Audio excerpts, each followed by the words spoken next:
अनुवादक वस्तुतः दो भाषाओं का ज्ञाता ही नहीं, विशेषज्ञ भी होता है। उसे भाषा के प्रयोग की एक विशिष्ट समझ भी प्राप्त होती है, होनी भी चाहिए।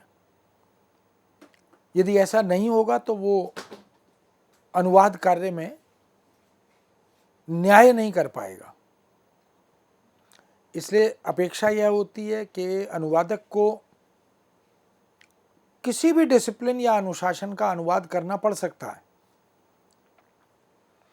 अनुवादक की नियुक्ति के समय या अनुवादक की विशेषता के समय इस बात का ध्यान सामान्यतः नहीं रखा जाता कि इसे केवल अर्थशास्त्र के अनुवाद के लिए नियुक्त किया जाए या केवल खेल जगत की भाषा के अनुवाद के लिए नियुक्त किया जाए या बाजार भाषा के अनुवाद के लिए नियुक्त किया जाए, आदि आदि।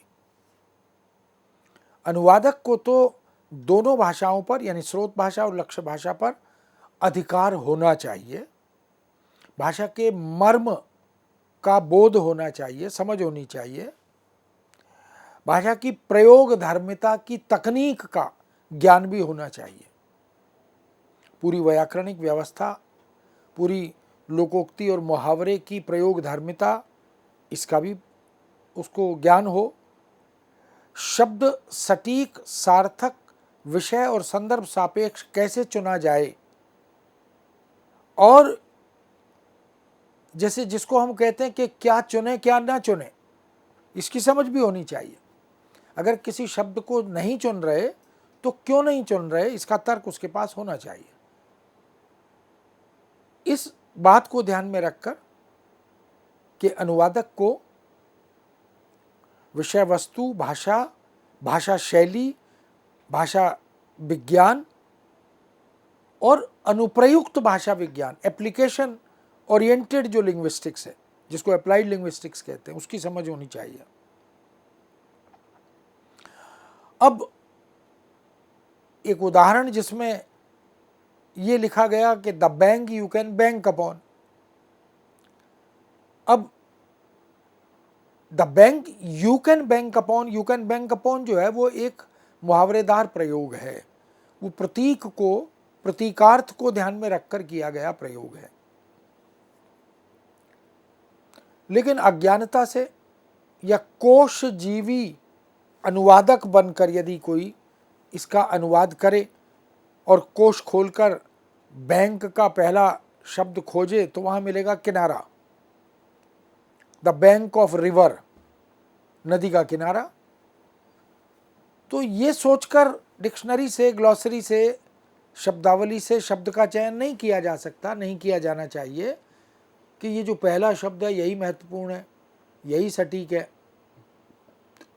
हमें ये देखना चाहिए कि हमारे संदर्भ के अनुकूल शब्द का चयन कैसे हो। इसलिए यह जो अनुवाद है, जो सामान्यतः अज्ञानता के कारण किया जाता है, एक ऐसा बैंक जिससे आप किनारा कर सकते हैं, ये बहुत हास्यास्पद ही नहीं, बड़ा चिंताजनक अनुवाद भी है। ये तो बैंक की जो एक व्यवस्था है उसी को प्रश्न चिन्हित कर देता है।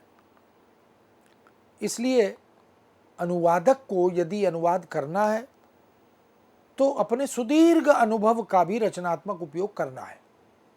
वो देखे कि इसका भाव क्या। इसीलिए हम जब अच्छे अनुवाद की परिकल्पना करते हैं, अच्छे अनुवाद की कसौटी को तलाश करते हैं, जहां हम कहते हैं ना कि it should be like an original, अनुवाद वह जो अनुवाद ना लगे, वही सबसे अच्छा अनुवाद होता है। लेकिन ये तभी हो सकता है जब अनुवादक के पास लगातार अनुवाद करने का अभ्यास हो, सुदीर्घ अनुभव हो। इसीलिए करत करत अभ्यास के जड़मति होत सुजान कहते हैं। इसीलिए practice make a man perfect कहते हैं। तो यहां इस वाक्य से ये बात समझ में आ रही है।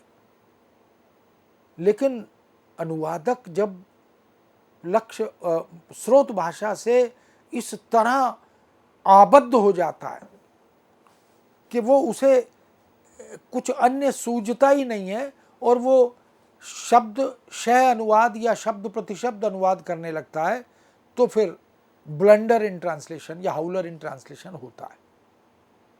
इसलिए एक ऐसा बैंक जिससे आप किनारा कर सकते हैं, ये बहुत घातक अनुवाद है। इसका सीधा अनुवाद कर सकते हैं कि एक ऐसा बैंक जिस पर आप निर्भर कर सकते हैं, जिस पर आप भरोसा कर सकते हैं। तो ये क्या है? ये भाव है। इसीलिए conceptual translation is the best translation. भावानुवाद ही सर्वश्रेष्ठ अनुवाद सामान्यतः होता है। अब विज्ञान में, तकनीक में, प्रौद्योगिकी आदि क्षेत्रों में, उनमें हो सकता है कि भावानुवाद की उतनी स्वीकार्यता न हो, लेकिन वाक्य विन्यास तो वही होना चाहिए जो निहित अर्थ को या भाव को पाठक तक संचरित और संप्रेषित कर दे। इसी प्रकार ए बिग स्मॉल कार, अब ये पंचलाइन है।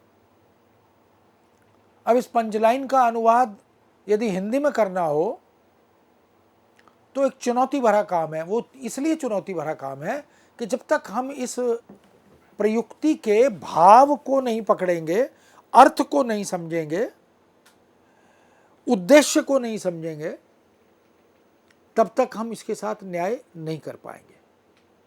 अब अगर हम शब्द प्रतिशब्द अनुवाद करें तो कह सकते हैं कि एक छोटी बड़ी कार या एक बड़ी छोटी कार। यदि बिग स्मॉल को ध्यान में रखें तो बड़ी छोटी कार कर सकते हैं, एक बड़ी छोटी कार। पर हिंदी में इसका अर्थ तो स्पष्ट नहीं हो रहा, वो बड़ी है या छोटी है, बड़ी और छोटी दोनों है, उसे किस रूप में स्वीकार करें। तो निश्चित रूप से इस तरह के वाक्यों का अनुवाद अर्थ को, भाव को, उद्देश्य को समझकर करना चाहिए। उसमें ये विज्ञापन का या पंचलाइन का अनुवाद हो तो अनुवादक की अपनी रचना धर्मिता, उसकी अपनी क्रिएटिविटी ये भी काम कर सकती है। क्योंकि ये कहा जाता है कि यदि अनुवादक कठोर है तो अनुवाद भी कठोर होगा। यदि अनुवादक सहज है और स्वाभाविक है तो फिर अनुवाद भी सहज और स्वाभाविक होगा। ऐसे बहुत से वाक्य, बहुत से अनुच्छेद, बहुत से विज्ञापन, बहुत से प्रपत्र ये मिल जाते हैं जहाँ अनुवादकों की सीमाओं का बोध होता है, अक्षमता का बोध होता है, अपात्रता का बोध होता है, जहाँ पुनरीक्षकों की लापरवाही का बोध होता है। और पुनरीक्षक ये मान ले कि अनुवादक योग्य है, समर्थ है, अनुभवी है तो उसका अनुवाद ठीक ही होगा, और वह उसके प्रति लापरवाही करे, उसे पूरा पढ़े नहीं, उसकी क्रॉस चेकिंग न करे, तो ये भी एक दोष है, ये भी एक पाप है। इसलिए गलती चाहकर या अनचाहे में किसी से भी हो सकती है। पुनरीक्षक जरा भी लापरवाही करता है तो निश्चित रूप से अनुवाद और अनुवादक दोनों के लिए वो घातक सिद्ध होता है।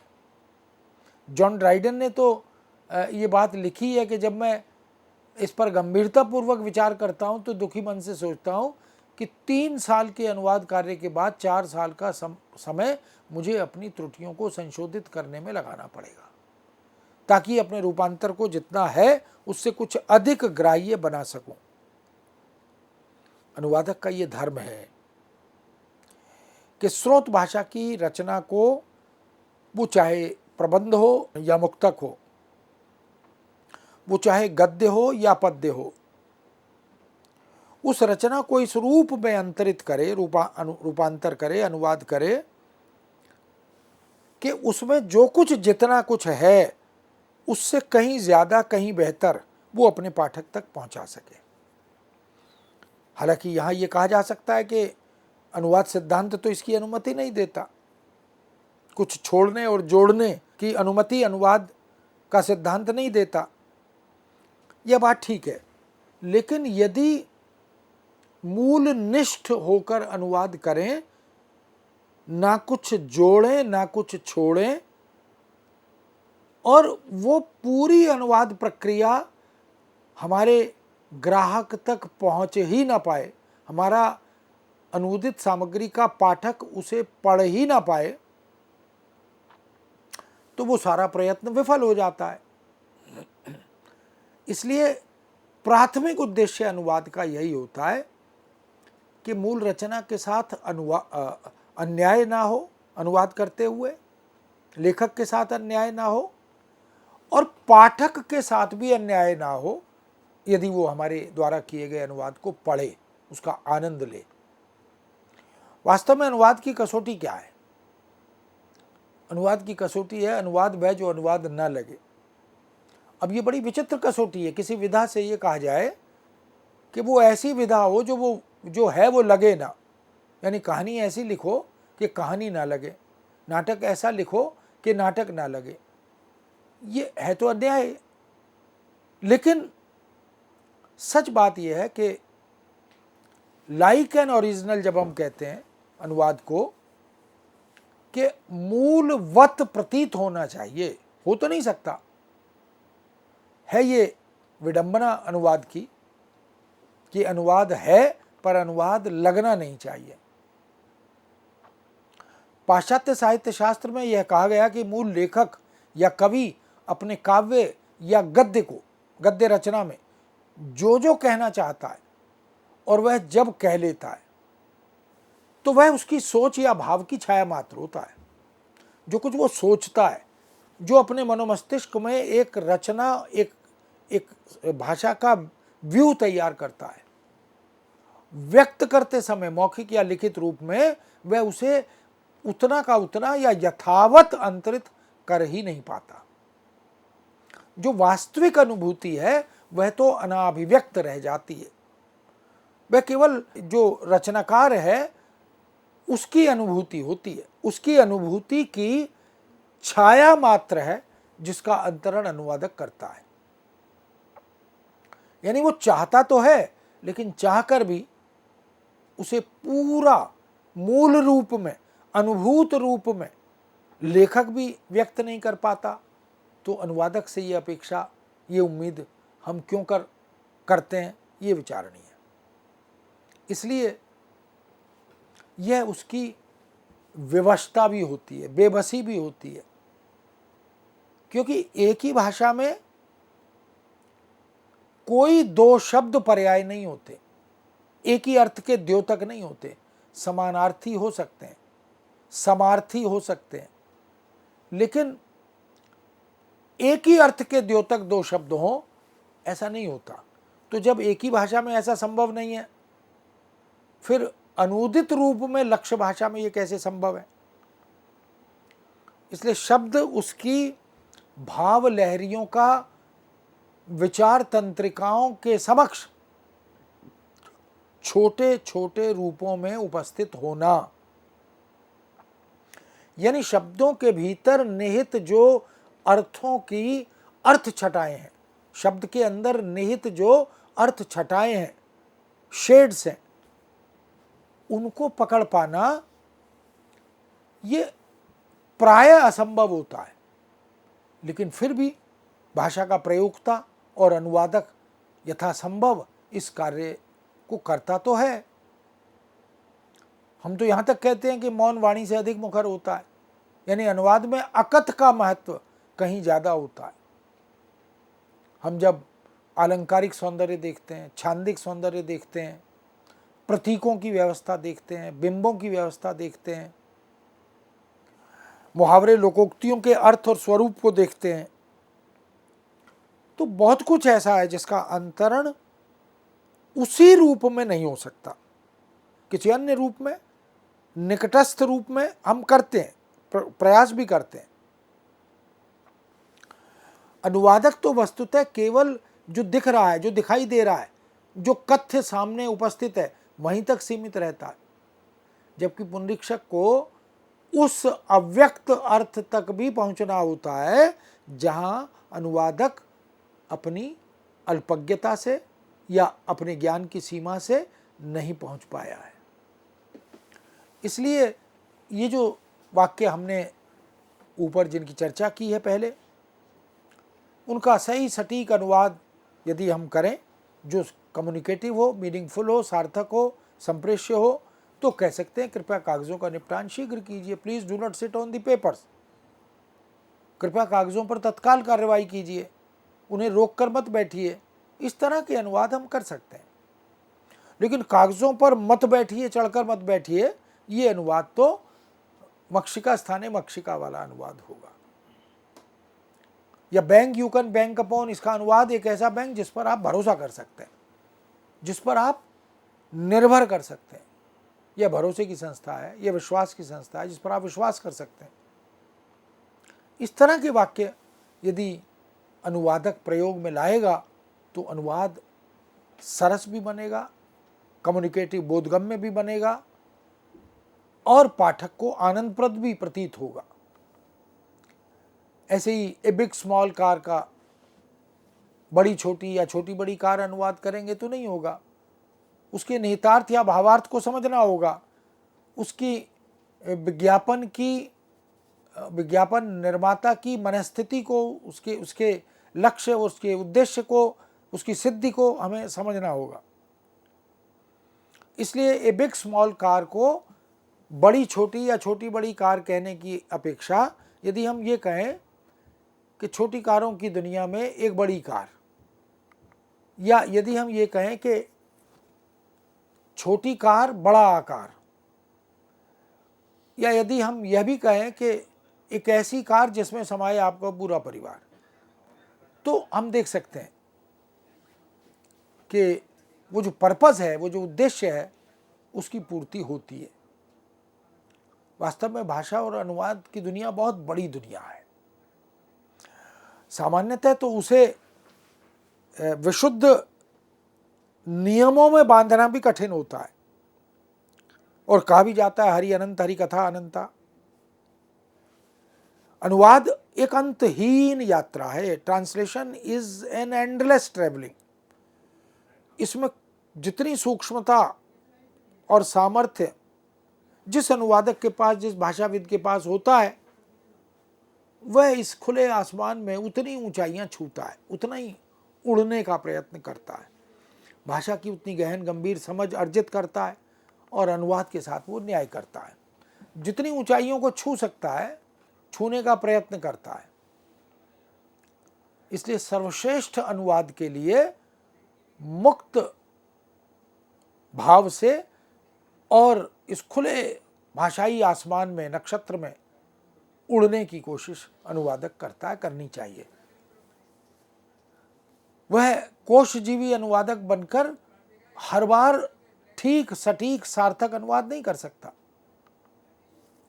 पुनरीक्षक तो अनुवादक के अनायास या सायास प्रवेश को, यानी अनुवाद करने के बाद पाठक को यह नहीं प्रतीत होना चाहिए कि यह अनुवाद किसने किया, यानी अनुवादक उसमें प्रतिबिंबित ना हो। जैसे मूल रचना में रचना शैली से, भाषा शैली से, एक एक पैटर्न, एक पद्धति से हम उसे पहचान लेते हैं कि ये पंक्तियाँ तुलसीदास की हैं, ये सूरदास की हैं, ये महाकवि प्रसाद की हैं, महादेवी की हैं।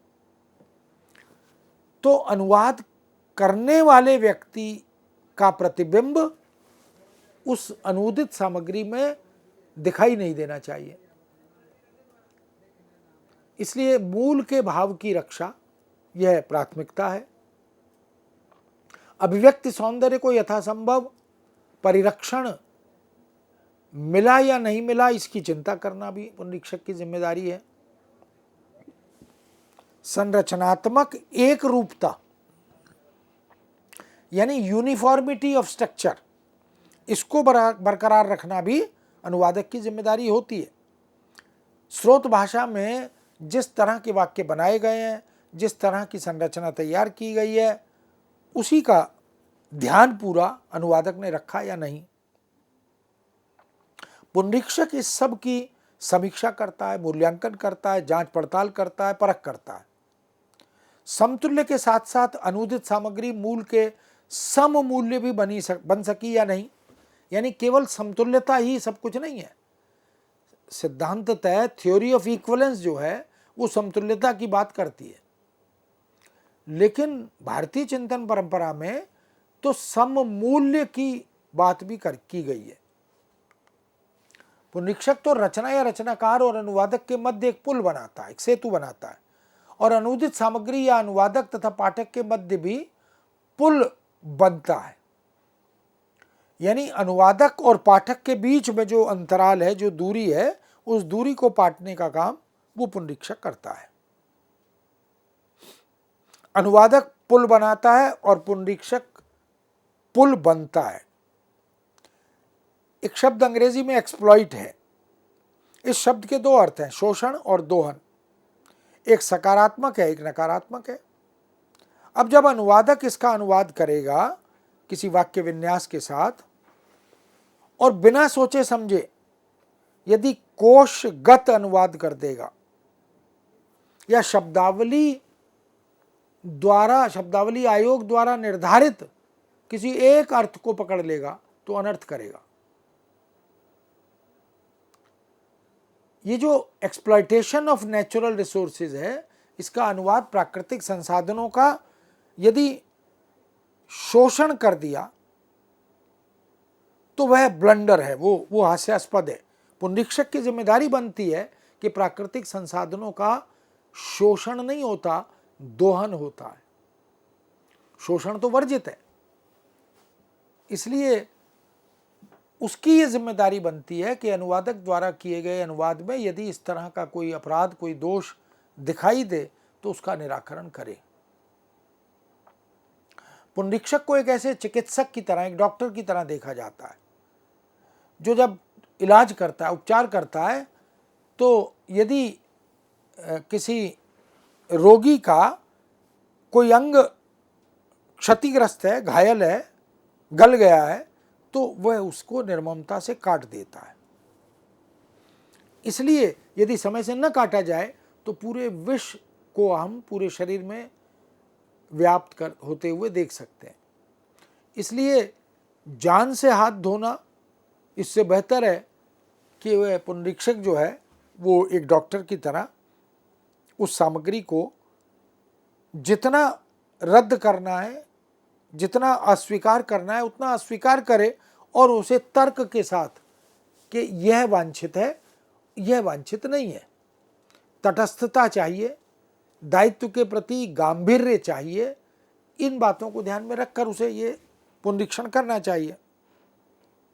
यदि अनुवाद करते हुए उसमें कुछ गलती, कुछ अवांछित सामग्री रह गई है, आ गई है, तो उसे काटना, उसे निकालना ये पुनरीक्षक का दायित्व हो जाता है। वह निर्दयी होकर, रचनात्मक होकर इस तरह के काम को करता है, लेकिन उसे निर्दोष और निष्पाप बनाता है। अगर उदार हो जाए तो यह उदारता अनुदित सामग्री के लिए और अनुवाद के पाठकों के लिए घातक हो जाती है। पुनरीक्षक को उस नर्स, परिचारिका की तरह देखा जाता है जो नवजात शिशु की माँ तो नहीं है, लेकिन मातृत्व उस पर न्यौछावर करती है। उसे देना ही चाहिए क्योंकि यह उसकी जिम्मेदारी है, क्योंकि यह उसका दायित्व है। इसलिए यही कार्य उस नर्स को, उस परिचारिका को लोकोत्तर बनाता है। पुनरीक्षक की पुनरीक्षण और मूल्यांकन वृत्ति, संपादन प्रक्रिया और उसकी रचनात्मकता आदि का कार्य, उसकी सामग्री के क्षेत्र, विधा और सामाजिक अपेक्षा, इन सब के अनुसार हम देखें कि ये समय समय पर बदलती है। अंग्रेजी में जो शब्द वेटिंग है, उसके लिए हिंदी में पुनरीक्षण शब्द है। टू वेट एक तरह की क्रिया है जिसका अर्थ है जांचना, परखना। इसलिए पुनरीक्षक एक प्रकार से तुलनात्मक अध्ययन करता है दोनों भाषाओं में, और विषय वस्तु के प्रतिस्थापन में वह कार्य करता चलता है। पुनरीक्षक को चाहिए कि वह अनुवादक के दोष ना निकाले, अनुवाद के दोष निकाले। यानी जो दोष दर्शन है वो अनुवादक का नहीं, अनुवाद का होना चाहिए। पूर्वाग्रह की इस क्षेत्र में तनिक भी स्वीकृति नहीं है। पुनरीक्षक अनुदित पाठ में ध्वनि, वर्तनी, रूप, पदबंध, उपवाक्य, वाक्य, प्रोक्ति आदि आदि इन सब की संरचनात्मक इकाइयों के दोषों को देखता है, और यदि दोष हैं तो उन्हें निकालता भी है। शैलीगत दोषों को भी दूर किया जाता है। पुनरीक्षक देखता है कि किया गया अनुवाद संप्रेषणीय है या नहीं, यदि नहीं तो उसे कैसे संप्रेषणीय बनाया जा सकता है, इस पर विचार करने की जिम्मेदारी भी पुनरीक्षक की होती है। लक्ष्य भाषा में स्रोत भाषा की संस्कृति का समावेश हुआ या नहीं, यदि नहीं तो क्या किया जाए। मूल्यांकन में अनुवाद से अनुवाद करते हुए अथवा पुनरानुवाद करते हुए मूल के साथ संदर्भ में उसकी परख होनी चाहिए, जांचा जाना चाहिए। दोनों भाषाओं में साम्य वैषम्य क्या क्या हो सकता है, आ गया है, उन पर भी विचार करना चाहिए। वाचन के स्तर पर, लेखन के स्तर पर ट्रांसलेशन क्वालिटी का असेसमेंट किया जाता है। इसके पश्चात ट्रांसलेशन, इवैल्यूएशन, ये क्रम चलता है। मूल का अनुवाद करने के पश्चात जब फिर से अनुदित रूप का पुनः मूल रूप से स्वतंत्र अनुवाद करें तो हमें कई प्रकार के अंतर मिल जाते हैं। इसका मतलब अनुवाद से अनुवाद यह हमें मूल से और दूर ले जाता है। इसलिए संदेश का सहज संप्रेषण मूलतः देखा जाता है। हम कह सकते हैं कि विषय तो व्यवहार का है किंतु उपादेयता उसकी कम नहीं है। इसलिए पुनरीक्षक या मूल्यांकनकर्ता को संशोधक और संपादक की दृष्टि से अनुदित पाठ की जांच परख करनी होती है। पुनरीक्षक के लिए ये जरूरी है कि उसे स्रोत भाषा और लक्ष्य भाषा का ज्ञान हो, कि उसे धैर्यवान, समर्पित और निष्ठावान होना चाहिए, उसमें तटस्थता और निर्णय लेने की क्षमता होनी चाहिए, उसे अनुवादक का पूरक होना चाहिए, अनुवादक की अपनी शैली की गंध को अनुदित पाठ में समाहित होने से यथासंभव रोकना चाहिए और पुनरीक्षक को भी अपनी गंध को मूल सामग्री यानी अनुदित सामग्री में आने से रोकना चाहिए। पुनरीक्षक वास्तव में संशोधक और संपादक बनकर अनुवाद को निखारने और परिष्कृत करने का काम करता है। पुनरीक्षक के पश्चात उस सामग्री की अपेक्षा एवं आवश्यकता अनुसार तटस्थ मूल्यांकन करना यह भी आवश्यक होता है। उसे देखना चाहिए कि लेखक का मूल कथ्य क्या है, वह इस कथ्य को किस शैली में प्रस्तुत करना चाहता है और क्यों। उसे अस्पष्ट और संदिग्ध संकल्पनाओं का निवारण कर अपने स्पष्ट, बोधगम्य और असंदिग्ध बनने का हर संभव प्रयास भी करना चाहिए। इस तरह मित्रों, शब्द हो, शब्द चयन हो, उपयुक्त शब्दावली हो, व्याकरणिक व्यवस्था हो, सम्मतता हो, वाक्य सौष्ठव हो, वाक्यों की अन्विति हो, अवतरणों की संरचना हो, बहुत सारे ऐसे संदर्भ हैं जिन सब का ध्यान पुनरीक्षण करते हुए पुनरीक्षक को रखना होता है। कुल मिलाकर पुनरीक्षक अनुवादक के लिए तीसरी आंख की भूमिका निभाता है, जिसकी दृष्टि बड़ी पैनी होती है, दिव्य और दूरदृष्टि होती है और वह इसका पूरा निर्वाह गंभीरता के साथ करता है। मित्रों, इस विषय को यहाँ विराम देते हैं। पुनः आपके समक्ष उपस्थित होंगे। आज्ञा दीजिए। नमस्कार।